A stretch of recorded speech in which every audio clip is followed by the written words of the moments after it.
Kabanata 2101. Isang mahinahong ngiti ang ipinakita ni Harvey York matapos makita si Gary Duncan na tumatalon-talon sa galit. Young Master Gary, babalaan kita tungkol sa isang bagay para sa kapakanan ng ating pagkakaibigan. Minsan, hindi ka maaaring magpanggap na hindi ikaw. At kung minsan may mga tao na hindi mo kayang masaktan. Halimbawa, mas malakas ako kaysa sa iyo, mas marami akong koneksyon kaysa sa iyo, ngunit nagpapakita ka pa rin kapag nakapasok ka lang dahil sa akin. Naisip mo na ba ang kahihinatnan? Tumayo si Harvey at mahinang tinapik ng kanang kamay si Gary sa balikat na parabang tinuturuan ng leksyon ang hamak na nilalang. Ang mga kilos ni Harvey ay tila normal, ngunit si Hazel Malone ay galit na galit tungkol dito. Hindi niya maiwasang ituro kay Harvey ang galit. Sa tingin mo, mas malakas ka kaysa kay Young Master Duncan. Galit na sigaw ni Hazel. Mas marami kang koneksyon sa kanya. Walang hiya ka, Harvey. How dare you to say ng ganyan? Marami na akong nakitang walang hiyang tao, pero ikaw ang una kong nakita na walang katulad na walang hiya. May sasabihin ako sa iyo. Umalis ka na dito ngayon din. Kung hindi na kaya ni Young Master Duncan, kahit ako ay hindi na kita mapoprotektahan. Bukod sa galit at pagkabigo, naawa lang si Hazel kay Harvey.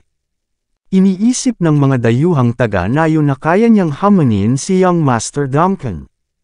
Ano ang iniisip niya? Sige, tapos na akong makipag-usap sa inyong dalawa. Go on, mahinahong sagot ni Harvey.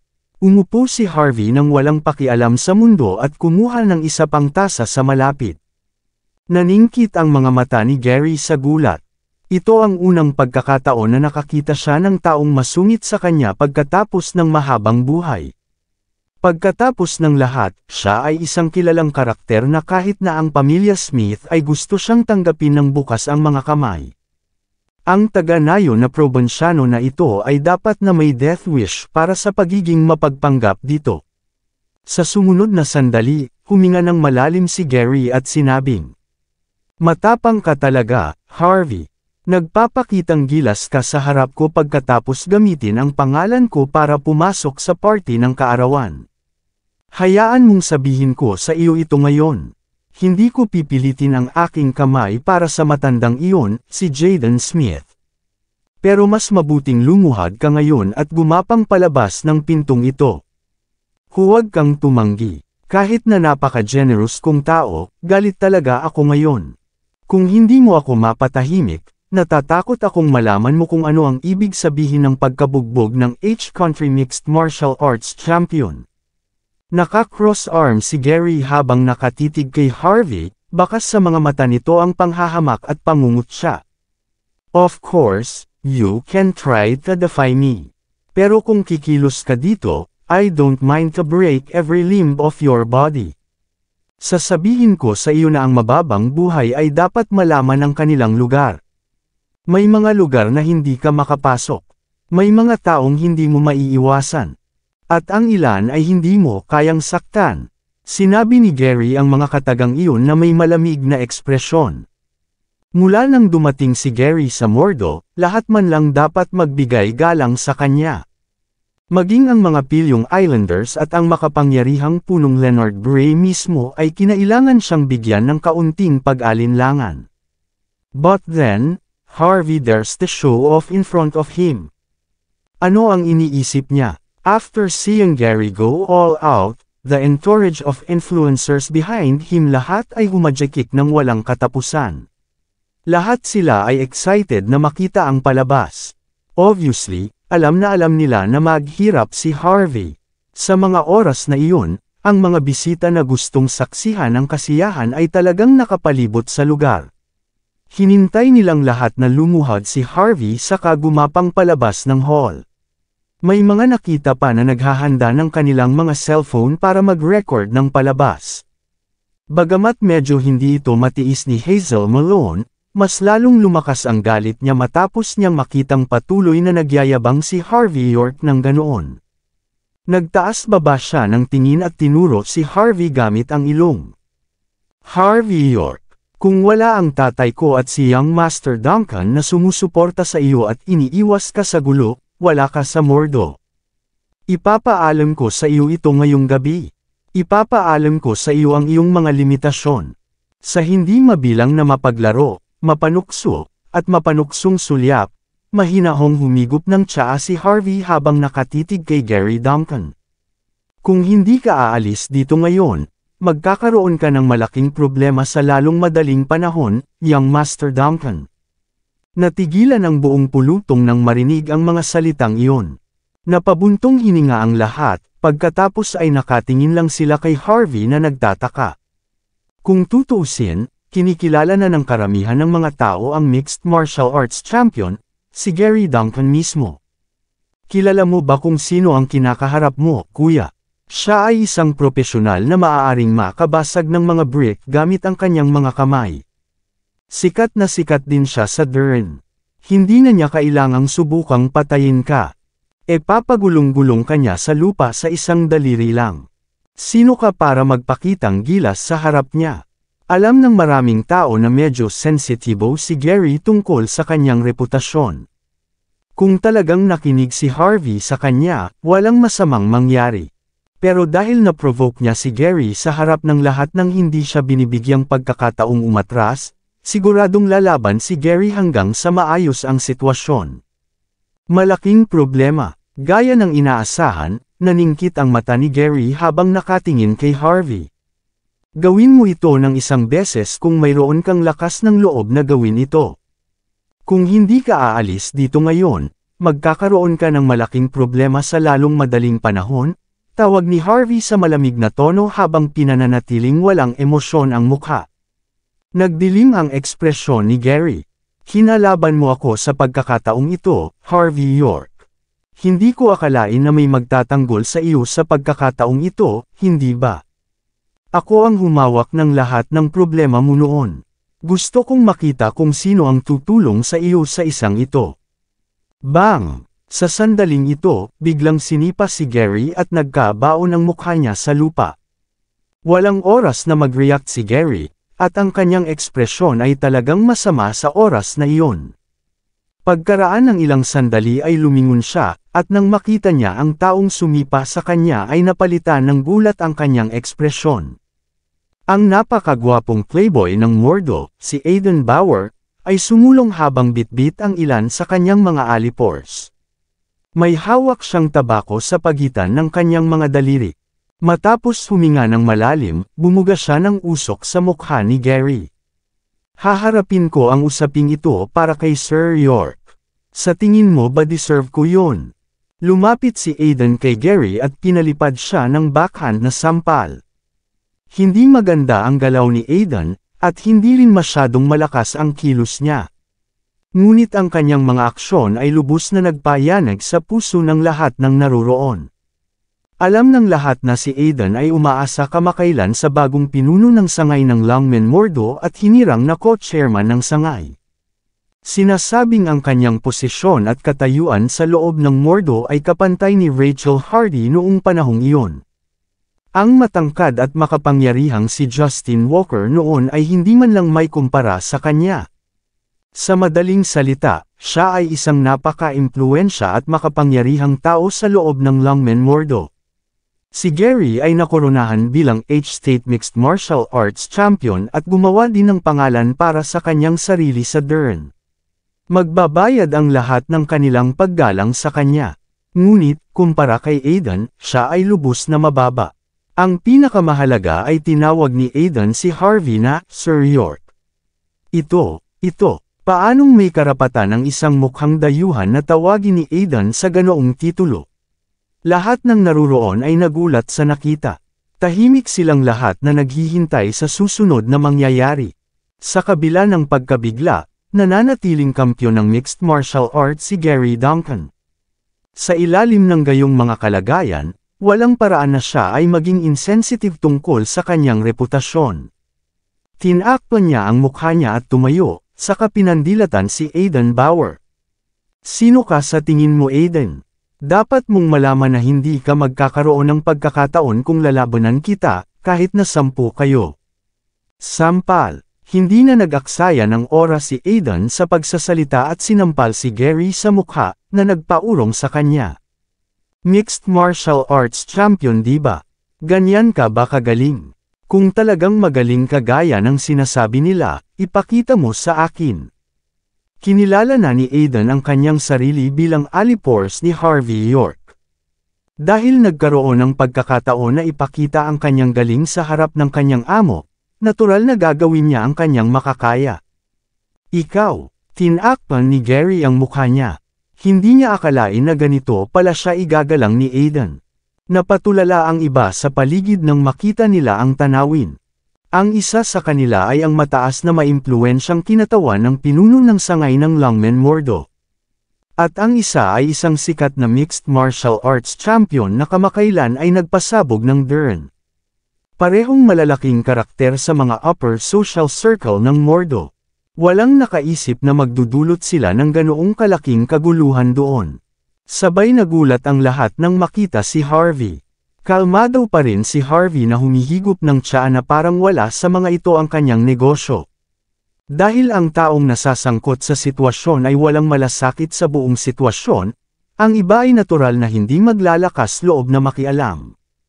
Matapos makita ang kakaibang titig ng mga manunood, nakaramdam ng sobrang hiya si Gary. Kinaweya niya si Aiden at malamig na napabulalas, "Ayokong labanan ka para sa pinuno ng sangay, Aiden. Akala mo ba matatakot ako sa'yo pag nag-away tayo? Huwag kang maglakas loob na tumawid sa linya." Sa oras na ito, nagpakita si Gary ng mapanuksong ekspresyon. "Dahil hindi kita nilabanan hindi ibig sabihin na tatakot ako sa'yo. Kung itulak mo ako ng husto, ipapatumba kita. Huwag kang maglakas loob." Sampal. Umabant ulit si Aiden at sinampal si Gary sa mukha. Umagos ang dugo mula sa sulok ng kanyang bibig. "Sinusubukan mo bang i-immobilize ako? Ni hindi mo kayang patumbahin ang sinuman sa pilay mong kung fu. Natuto ka ng ilang mga trick at gumanap sa entablado, pagkatapos ay makakakuha ka ng kampyonato. Ganyan ka talaga, ikaw lang ang champion pagkatapos nito. Hindi mo man lang ako matatalo, pero naglakas loob ka pa ring magpakita sa harap ni Sir York. Sino ka sa tingin mo?" Hindi talaga makapaniwala si Gary. Nadulas siya noong sinipa siya kanina, pero pinaghandaan niya ng husto. Ganun pa man, hindi niya naiwasan ang isang sampal. Sapat na itong patunay na hindi siya katapat ni Aiden. Ang 3 hakbang ni Gary ay sapat na para harapin ang 10 normal na tao. Pero kung ikukumpara kay Aiden, na sanay talagang lumaban, wala siyang silbi. Naningkit ang mga mata ni Gary sa gulat. Kahit nagalit siya na hindi siya nirerespeto ni Aiden, hindi siya maglalakas loob na hamanin siya ng biglaan.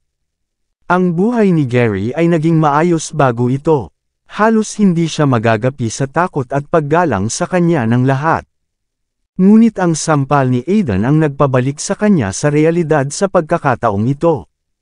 In denial pa rin si Hazel Malone. Ang nangungunang talento na hinahangaan niya, isang kilalang karakter na may mahusay na reputasyon sa mga social circle sa Mordo, ay sinampal sa mukha ng hindi mabilang na beses ni Aiden. Hindi napigilan ni Hazel na maglakad pasulong sa puntong ito. "Paano ka makakatama ng ganyan, Aiden? Alam mo ba kung gaano kalakas si Young Master Duncan? Kung hindi dahil sa pagtitimpi niya sa isang malaking araw na tulad nito dahil ayaw niyang makakita ng pagdanak ng dugo, gugulong-gulong ka na sa lupa ngayon. Naiintindihan mo ba? May sasabihin ako sa'yo. Hindi lang ikaw, kahit ang bagong pinuno ng sangay ng Longmen Mordo ay walang pagkakataon na kalabanan si Young Master Duncan." Natigilan si Aiden Bauer sa mga sinabi ni Hazel Malone, pagkatapos ay tumingin muli kay Harvey York nang may matinding takot. Para kay Hazel at sa iba pang influencer, si Aiden ay ganap na natigilan sa mga salita ni Hazel. Pakiramdam niya ay nabawi niya ang kanyang gulugod sa pagkakataong ito. "Young Master Bauer, alam kong isa kang malaking karakter, ngunit kailangan mong magmadali at humingi ng tawad pagkatapos mong masaktan ang iyong sarili kay Young Master Duncan. Sampulin mo lang ang sarili mo at tapos ka na." Walang tigil na sabi ni Hazel. Kung hindi, mamamatay ka ng malungkot kapag nagpasya si Young Master Duncan na gawin ang lahat.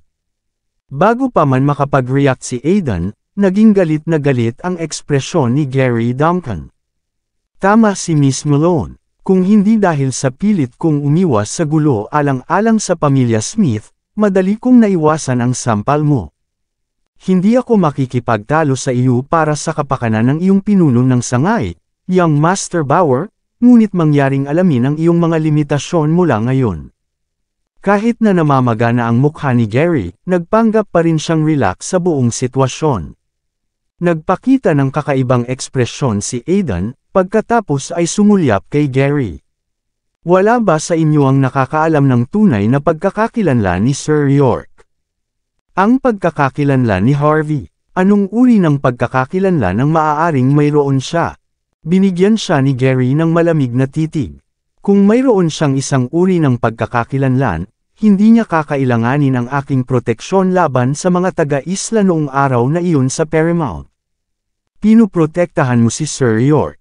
Nagbibiro ka ba? Ilang taga-isla ang lumakad pasulong sa oras na ito. Ang lalaking namumuno sa grupo ay walang iba kundi si Kuroda Taro mismo. Noong panahong iyon, nakasuot siya ng tradisyonal na damit mula sa Island Nation. Siya ay medyo magalang kapag siya ay lumitaw, at ang kanyang malaswa na ugali ay matagal nang nawala. Naglakad siya patungo sa mga tao, yumuko siya ng 90 degree sa harap ni Harvey, at pagkatapos ay pinandilatan si Gary na may masamang tingin sa kanyang mukha. Tumigil ako sa paggawa ng gulo sa Paramount noong araw na iyon hindi dahil sa iyo, at hindi dahil sa takot ako sa titulong Mixed Martial Arts Champion. Iginagalang ko si Sir York, at ayaw kong magambala ang kanyang kaligayahan. Iyon ang dahilan kung bakit ako umalis sa aking sarili. Sino ka ba talaga, Gary Duncan? Sino ka sa tingin mo pag nasa harap ko? Talagang walang respeto si Taro kay Gary, pero walang nag-isip na mayabang siya. Pagkatapos ng lahat, siya ang pinakamahusay na swordman ng Budokan Shindanwei sa Mordo. Nang hamanin niya ang Budokan Longmen sa isang sword duel, bahagyang natalo si Longmen. Kahit na ang mga taong naruroon ay hindi nagustuhan ng mga Islander, kailangan nilang pahalagahan ang kapangyarihan sa trabaho. Sa mata ni Taro, siya na ang espiya ni Harvey na nakatanim sa Shindanwei. Dahil nagkaroon siya ng pagkakataong humarap sa ganoong okasyon, natural na gagawin niya ang lahat para mapabilib si Harvey. Kung tutusin, siya ang alipors ni Harvey. Nagdulot ng malaking kaguluhan ang mga salita ni Taro. Walang tigil ang pagbabago ng ekspresyon ni Gary dahil doon. Kahit si Hazel at ang mga influencer ay hindi inaasahan na ang Paramount incident ay malulutas dahil kay Harvey. Hindi naman kasi pinipigilan ni Gary ang buong audience. Walang kamalay-malay na sumulyap si Hazel kay Harvey habang pinapakita ang kanyang hindi paniniwala. Paano ito posible? Sa pagkakaalam niya, si Harvey ay isang taga-nayon na probinsyano lang na nangangailangan ng suporta ng pamilya upang mabuhay sa Mordo. Nakuha niya ang villa sa sobrang swerte. At salamat kay Hazel nakakuha siya ng trabaho. Ngunit ang kawawang hanggal ay nagawang pigilan ang mga taga-isla. May ganoon ba talaga siyang kapangyarihan? Nag-iba ang ekspresyon ng mukha ni Gary, pagkatapos ay tumawa siya. Kahanga-hanga ka, Harvey. Nakipagsabuatan ka pa sa mga taga-isla para lang isaalang-alang ang iyong reputasyon at sa parehong oras ay masira ang akin. Traidor ka. Maraming salamat sa lahat ng sumusubaybay. Please subscribe and follow my YouTube and Facebook channel, Pilipino Novel. Maraming salamat po. Kabanata 2105. Bago pa man matapos magsalita si Gary Duncan ay may lumapit na sa kanya at sinampal si Gary gamit ang likod ng kanyang kamay. Ang taong iyon ay walang iba kundi si Chief Leonard Bray mismo. Hindi niya nirerespeto si Gary. Sa sandaling iyon, isang bakas ng dugo ang lumabas sa bibig ni Gary. Nagliliyab siya sa galit matapos mapa-atras ng ilang hakbang sabay takip sa bibig. Ikaw na masama. How dare you hit me? Dapat bigyan mo ako ng patas na pahayag tungkol dito, Chief Leonard. Kung hindi, level ko ang Bray Temple kapag tapos na ako dito. Naglakas loob ka bang pukawin si Young Master Duncan, Chief Leonard? Napasigaw si Hazel Malone matapos makita ang nangyari. Nakalimutan mo na ba? Nakalimutan mo na ba ang ginawa mo noong kumain kami ng vegetarian food sa monasteryo? Nakalimutan mo na ba ang mga ginawa mo sa parking lot? Nakalimutan mo na ba kung gaano kalakas si Young Master Duncan? Kalmadong pinandilatan ni Chief Leonard si Hazel, pagkatapos ay malamig na sumagot, "Maswerte ka na hindi ako pumapatol sa mga babae. Kung hindi, napilayan na kita. Akala mo ba matatakot ako nitong binabae? Iniwan ko ang kwarto sa templo dahil doon kumakain si Sir York. I dare not to disturb him. Kung tungkol sa parking lot, ang aking hanggal na pamangkin ay karapat-dapat na parusahan dahil sa pagkakasala kay Sir York. Dapat kong bigyan si Sir York ng patas na pahayag kahit na ano. Wala itong kinalaman sa matangkad na sisi na yan." Naglakas loob siyang magparangal sa harap ni Sir York gamit ang kanyang pilay na kung fu. Anong iniisip niya? Pagkatapos ay ibinaling muli ni Chief Leonard ang kanyang palad laban sa mukha ni Gary habang nagsasalita ito. Napaatras na naman si Gary habang namamaga na ang mukha. Ano? Matapos marinig ang mga salita ni Chief Leonard at makita ang lahat ng mga sampal sa mukha ni Gary, si Hazel at ang iba pang mga influencer ay ganap na natulala. Hindi kailanman iginalang ni Chief Leonard si Gary. Lahat ng ginawa niya ay para kay Harvey. Paano ito posible? Ito ay hindi maaari, ungol ni Hazel habang nagpapakita ng malungkot na ekspresyon.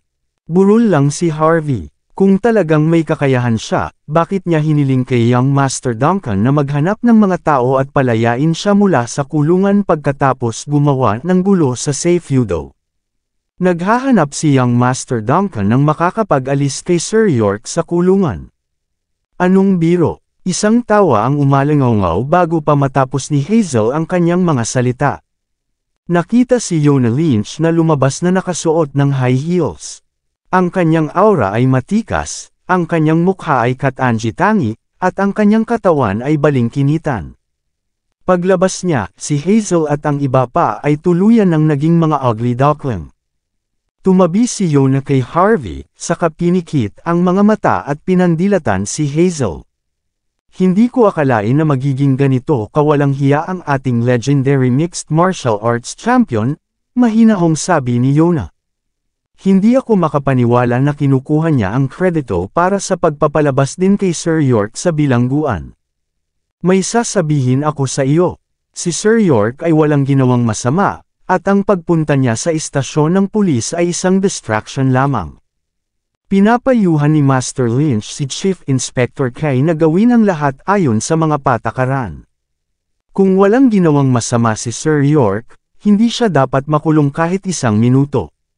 Sasabihin mo ba sa akin ngayon na ang pagpapatupad ng batas ng Mordo ay isa lamang paraan para sa iyo para magpakitang gilas, Gary? Halika, Gary. Sabihin mo sa akin kung sino ang hiniling mong palayain si Harvey sa kulungan. Kung mahahanap mo ang taong ito, luluhod ako sa harap mo sa sandaling ito. Ngunit kung hindi mo kaya, ibibigay mo ang iyong titulo para sa kabutihan at itigil ang kahihiyan sa iyong sarili. Kaya mo ba, nagkagulo ang mga tao, at laking gulat nila habang nakatitig kay Harvey. Pagkatapos ng lahat, si Yona ang unang ginang ng Mordo. Napakataas ng katayuan at posisyon, pinanindigan pa niya si Harvey. Anong uri ng pagkakakilanlan mayroon si Harvey York? Kabanata 2106. Napuno ng takot at galit si Gary Duncan. Alam niya na walang paraan para iligtas si Harvey York. Ang katayuan ni Kristen Duncan sa kanyang sarili. Ginagamit lang niya ang pagkakataon para magpakitang gilas sa araw na iyon. Tila, imposible para sa kanya na makahanap ng taong magliligtas kay Harvey. Sapat na sana ang Chief Inspector ng Mordo Central Police Station, pero hindi man lang kilala ni Gary ang sinumang ganoon. Laking gulat ni Hazel Malone sa nakita. Halatang kilala niya kung sino si Yona Lynch, ngunit hindi niya inaasahan na tatayo rin siya para kay Harvey.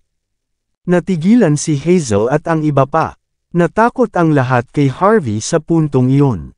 Hindi nila akalain na ang taga-nayon na probinsyano na kinaiinisan nila ay magkakaroon ng katayuan at posisyon na lampas sa kanilang pinakaligaw na imahinasyon.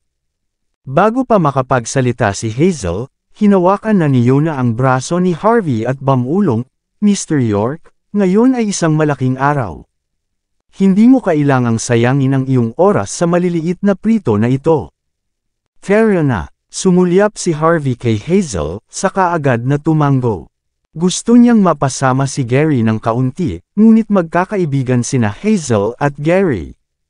Gusto ni Harvey na patawarin si Hazel para sa kapakanan ng kanyang pamilya. Ayaw niyang tuluyang mapahiya si Hazel. Kung gayon, maaari pa itong negatibong makaapekto sa negosyo ni Kelly Malone. Iyon ang dahilan kung bakit hindi na nag-abala pa si Harvey sa pakikitungo sa mga batang tulad ni Gary at nagtungo sa bulwagan kasama si Yona. Tumutulo ang malamig na pawis sa likod ni Gary nang makita niya ang tanawin. Kilala niya ang Mordo at marahil ang buong upper social circle ng Gangnam.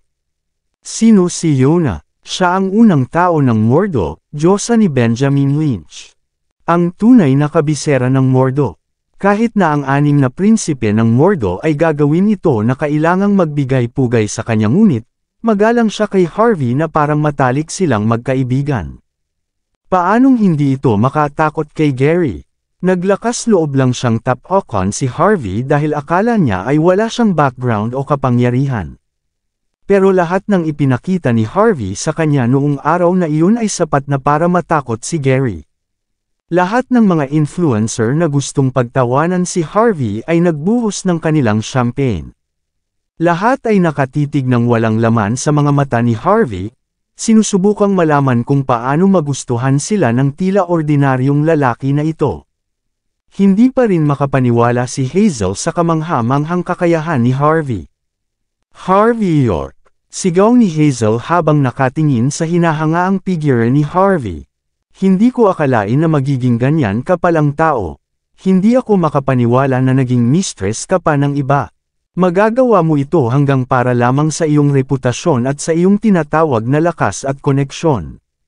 Naiinis ka sa akin." Nang inag ang katawan ni Gary matapos marinig ang mga salitang iyon, pagkatapos ay tumawa siya. Hey, nakikita ko na ngayon. Tama si Hazel. Ikaw ay naging isang taong nagtatanggol sa mga lalaki para lamang sa katayuan at posisyon. Ano ang silbi ng isang tulad mo? Nabihag mo si Yvonne Xavier bago ito, at ngayon ikaw ang bantay ni Yona. Ikaw ay dapat ang pinakapinag-iingatang tao sa mundo. Takot lang sa iyo ang mga taga-isla dahil kay Yona. Sumaludo lang kay Harvey si Chief Leonard dahil kay Yona. At dahil sa kanya kaya nakalabas si Harvey sa kulungan ng hindi nasaktan. Nakuha ng taong ito ang lahat ng kaluwalhatiang ito dahil sa pagkakaugnay sa babae. Galit na dumura si Gary sa lupa matapos insultuhan si Harvey ng hindi sinasadya. Para bang maibabalik niya ang kanyang dignidad kung magsalita siya sa likuran niya, tuluyan nang nawala ng interes si Hazel kay Gary, ngunit sumang-ayon pa rin ito sa kanya. Ano ang isang inaalagang lalaki? Wala siyang kahihiyan talaga.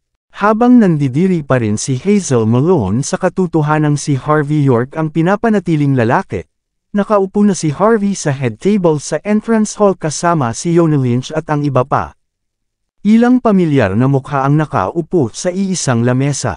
Sina Yona, Chief Leonard Bray, at Justin Walker, bukod sa iba pa, na dumalo.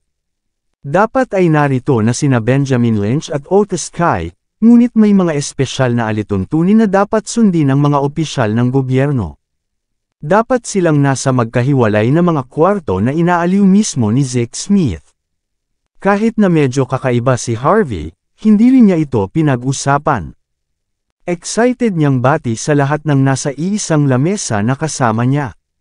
Napansin ni Harvey na may nakasunod na 2 bakanteng upuan. Ang isa sa kanila ay dapat nakabilang sa pinakamayamang tao sa Gangnam, si Jaden Smith. Ang isa naman ay may nakasulat na pangalang Jean. Pagkaraan ng ilang sandali, si Harvey ay may napagtanto na ang bakanting upuan ay dapat na nakalaan para sa pamilyang Jean. Nakalista rin ang pamilya Jean ng Mordo bilang isa sa nangungunang 10 pamilya, tulad ng pamilya Smith.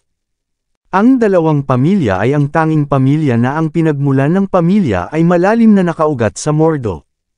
Ang upuan ay nakalaan para sa patriarch ng pamilyang Jean. Kahit na punong-puno ng tao ang lugar, dahil nakatawag ng pansin si Harvey kanina, nakita nilang lahat na may darating pang malaking karakter. Sabihin, magsisimula na ang palabas. Bakit hindi pa dumarating ang patriarch ng pamilyang Jean? Malamang hindi siya darating. Sinasabing ang patriarch ay isang mapagmataas na tao. Hindi siya basta-basta magbibigay ng respeto sa iba. Maaaring dumating siya kung ito ay para sa kapakanan ni Sr. Smith, ngunit narinig ko na si Prince Smith mismo ay malapit ng ganap na kontrolin ang pamilya Smith. Kung ganoon, bakit bibigyan pa ng respeto ng patriarch ng pamilyang Jean ang patriarch ng pamilya Smith? At hindi lang iyon. Oh, ano pang alam mo? Narinig ko na si Young Master Thompson, isa sa 4 na Young Master ng Walls Inc., ay orihinal na nagplano na ayusin ang kasal sa pagitan ng pamilya Smith at sa kanya. Ngunit opisyal na tinanggihan ngayon. Ano na lang ang iisipin ng pamilya Smith? Geez, ang pamilyang Thompson ay nakalista rin bilang isa sa nangungunang 10 pamilya. Ang kanilang posisyon ay nauuna rin sa pamilya Smith. Mahihirapan silang sumulong pagkatapos masaktan si Young Master Thompson ng ganito. Hindi katakataka na ang patriarch ng pamilyang Jean ay hindi man lang nag-abala na magbigay ng kanilang paggalang sa pamilya Smith. Hindi ko alam na nangyayari ito sa likuran. Ang pamilyang Jean ba ay bumuo ng isang alyansa sa mga Thompson, marahil? Marahil hindi, ngunit dapat silang masaya na ang mga Smith ay inaapi.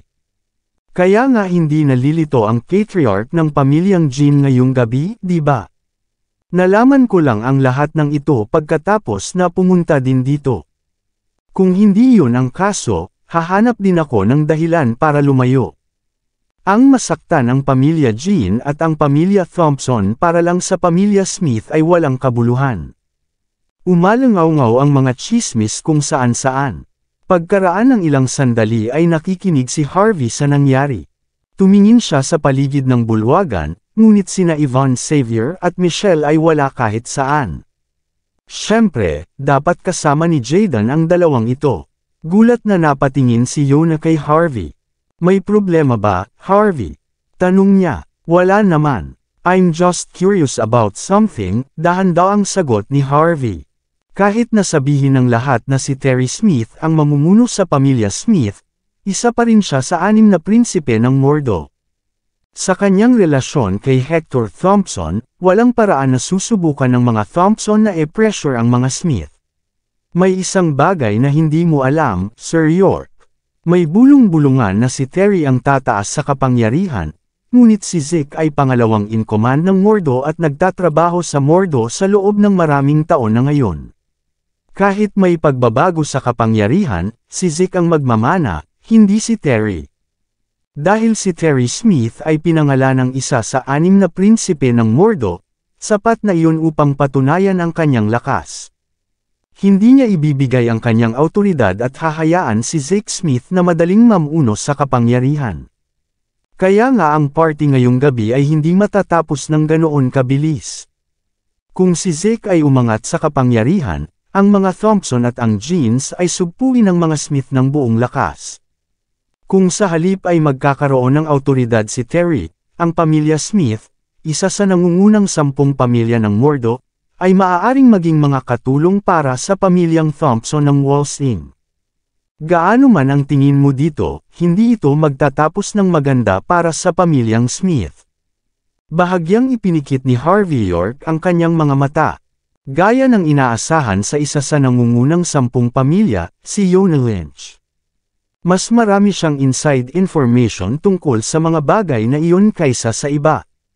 Wala na ba talagang ibang paraan para mahawakan ito? Curious na tanong ni Harvey. Oo dito, tumango si Yona. Ngunit ito ay masyadong komplikado. Ano yon? Hawak pa rin ni Senior Smith ang lahat ng awtoridad ng pamilya Smith sa ngayon. Kung makakatagal pa siya, makokontrol niya ang pamilyang Smith at may karapatang makipaglaban sa iba pang mga pamilyang may pinakamataas na ranggo. Kung mayroon pa siyang ilang taon, magagawa niyang tipunin ang lahat ng kapangyarihan ng pamilya Smith at aalisin ang kapangyarihan ni Zeke sa loob ng Mordo at maagaw ang titulo ni Terry mula sa kanya. It's just that he's always been bullied by everything inside and out for the past few months. Baka wala na siya makalipas ang ilang araw. Bahagyang tumango si Harvey nang walang sinabi pa. Kahit na nakagawa na siya ng mga plano para sa araw na iyon, ang lahat ay nakasalalay sa pagpili ni Yvonne Xavier.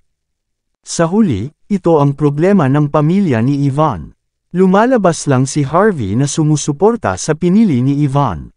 Kung ligtas si Yvonne, hindi mahalaga kay Harvey kung ang pamilyang Smith ay bumagsak minsan at para sa lahat. Siyempre, hindi tutol si Harvey na tulungan si Yvonne na magkaroon ng awtoridad sa mga Smith kung gusto niya. Bahagyang lumiwanag ang mga mata ni Yona matapos makita ang ekspresyon ni Harvey. Hindi siya umimik noon. Siya ay isang napakatalino na babae. Malinaw, naiintindihan niya ang nasa isip ni Harvey at kung bakit siya nagpakita noong araw na iyon. Pero nasabi na niya lahat ng gusto niya. Ayaw niyang magbunyag pa. Sa sandaling ito, tumunog ang nagmamadaling yabag sa labas ng Smith compound. Maya-maya ay maririnig na ang masasakit na sigaw. Lahat ng mga security guard na nagbabantay sa pasukan ay pinalipad. Makikita ang maraming dugo na lumalabas sa kanilang mga bibig pagkatapos nilang mapadpad sa sahig ng bulwagan. Ang ilan sa kanila ay nahulog pa mismo sa mesa. Ang eksena ay isang ganap na magulo. Halos lahat ay napalingon ng hindi sinasadya. Isang grupo ng mga tao ang makikitang nagmamarcha papasok sa loob. Ang mga taong iyon ay pawang nakasuot ng puting kamiseta na para bang nagluluksa sila sa pagkamatay ng isang tao, ngunit ang isang hindi masabi na nakakatakot na aura ay maaari pa ring madama mula sa kanila. Ang lalaking nakatayo sa pinakamalayo ay tila nasa 28 taong gulang. Nakasuot siya ng puting suit na may puting bulaklak na lumalabas sa bulsa ng kanyang dibdib habang may hawak na itim at puting portrait ng isang tao.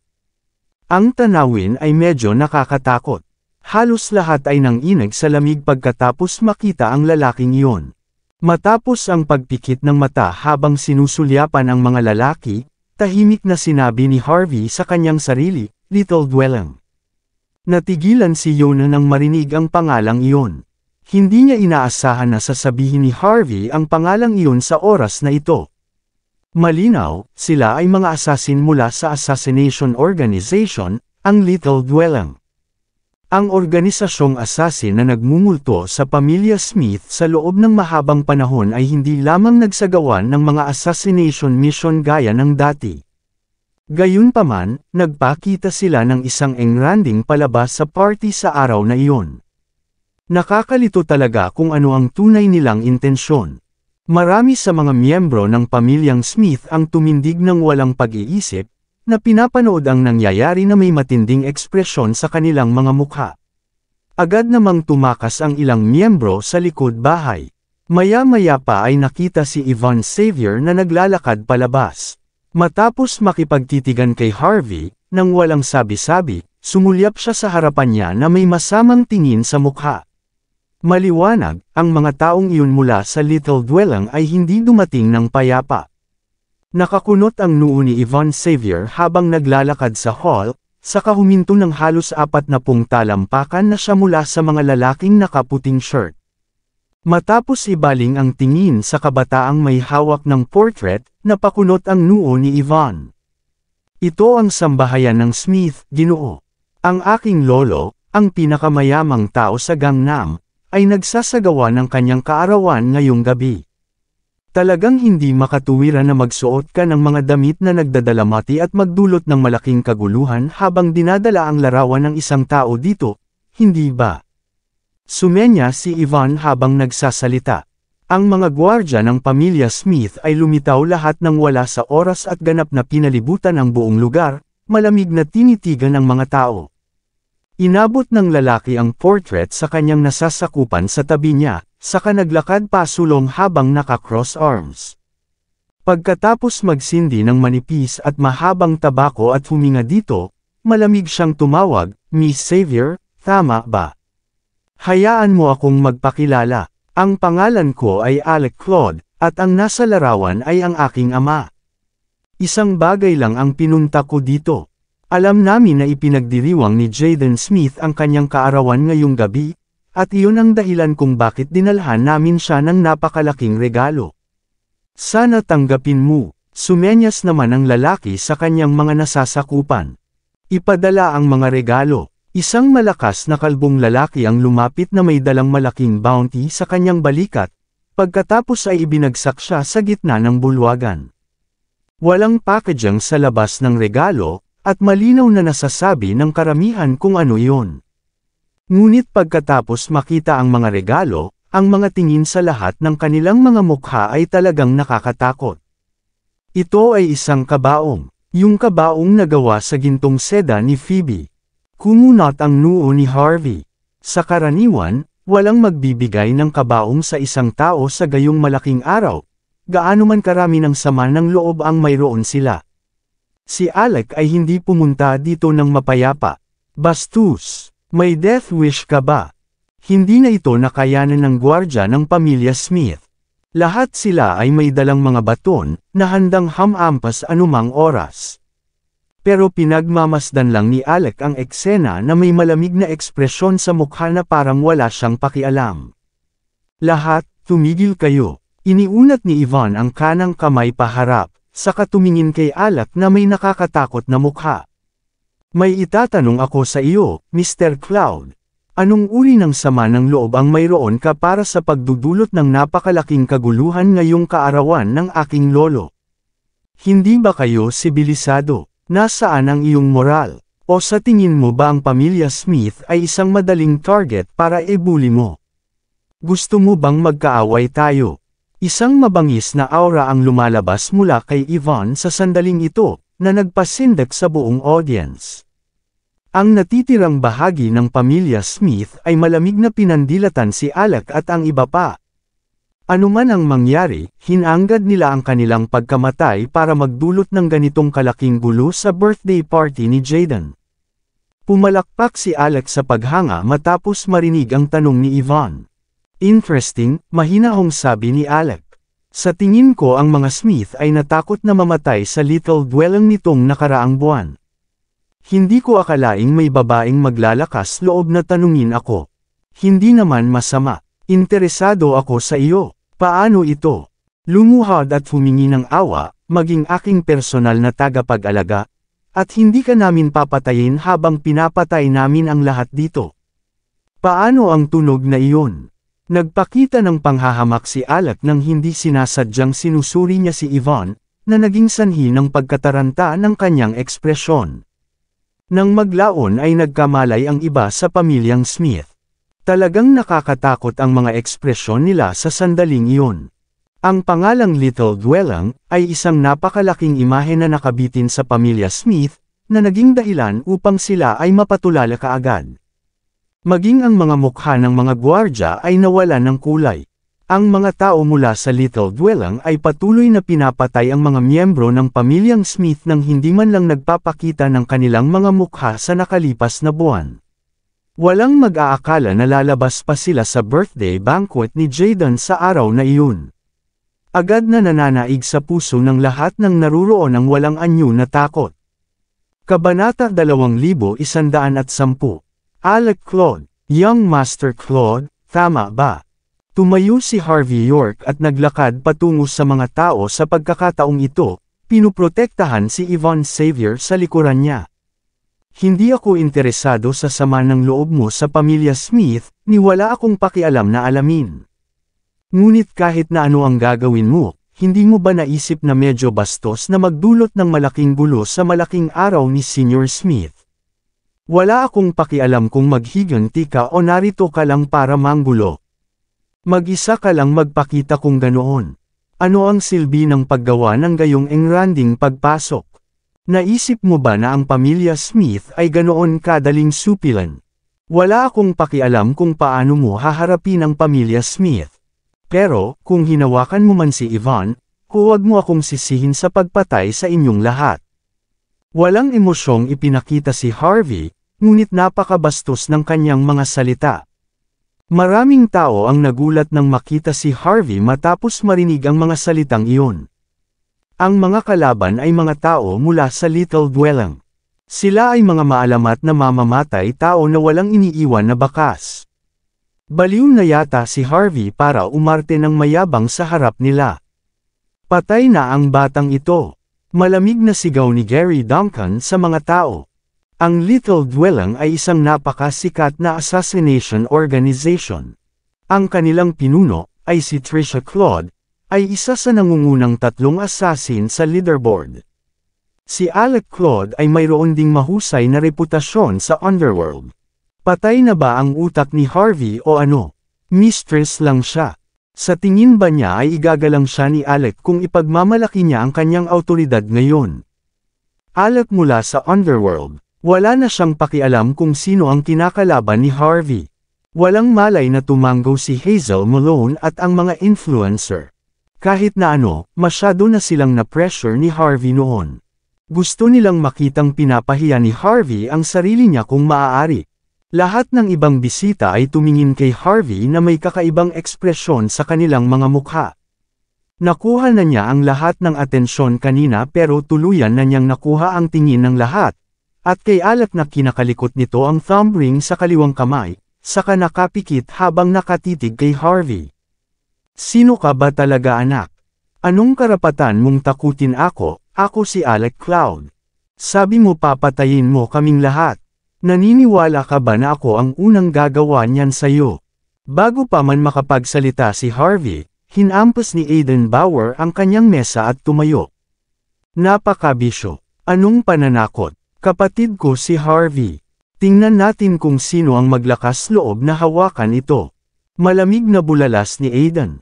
Kalmadong itinaas ni Chief Leonard Bray ang kanyang ulo. Kung balak mong bastusin si Harvey, mas mabuting lagpasan mo muna ako. Umiling si Yona Lynch habang medyo malayo ang ekspresyon. How dare you, na sinusubukang patayin si Harvey. Wala bang kahulugan sa iyo ang mga batas ng bansa H? Si Alec ay nagmula sa underworld, ngunit hindi siya tanga. Alam na alam niya kung sino ang mga bisita.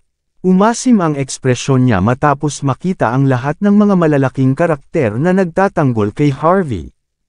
Ang isang tulad niya ay hindi maglalakas loob na hamanin ang mga taong iyon ng direkta, lalo na si Yona na isang opisyal ng gobyerno. Gaano man talaga kalakas ang Little Dwelling, haharapin lamang nila ang pagkalipol kung ma-corner sila ng gobyerno. Huminga ng malalim si Alec at pinagmasdan si Harvey sa sandaling iyon.